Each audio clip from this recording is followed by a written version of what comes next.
បាទជំរាបសួរបងប្អូនថ្ងៃនេះជីតោមកមើលវាស្រែមើលស្រូវដុះឡើងខ្ចី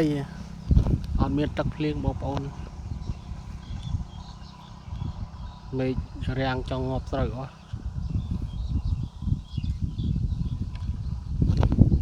មេឃងឹតដល់តែភ្លៀងដែរភ្លៀងវាមកតិចទៅភ្លៀងអត់ច្រើន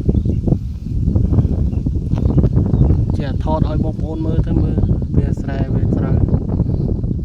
តាមស្រុកស្រែយើងមានតែប៉ុណ្ណឹងបងប្អូនមានស្អីទេថតវាស្រែវាអីធម្មជាតិឲ្យបងប្អូនមើលឲ្យបានទស្សនាមើលបងប្អូនធ្វើការនៅស្រុកពេញអីទៅចង់មើលធម្មជាតិស្រុកស្រែល្មិចអីមិនស្រូវល្មិចអីចឹងលើចូលចិត្តធម្មជាតិមើលទៅមេឃរាំងស្រូវចង់ងាប់អស់ហើយ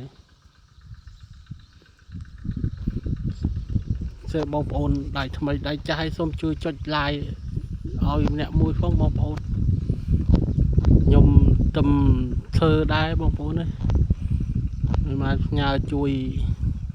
កด like កด share ผมមិនឲ្យមួយម្នាក់មួយផងបងប្អូនអរគុណទុកជាមុនជួយចុចតាមដានអ្នកមួយផងអីផងឲ្យមានកម្លាំងចិត្ត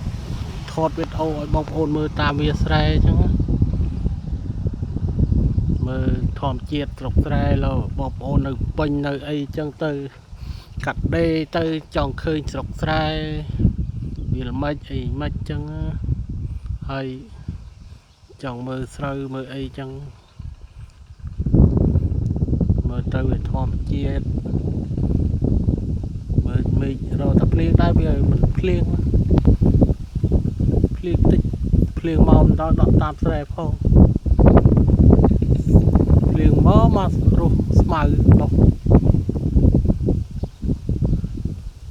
ក្រាច់មកមានអីស្មៅល្អជាងស្រូវទៀត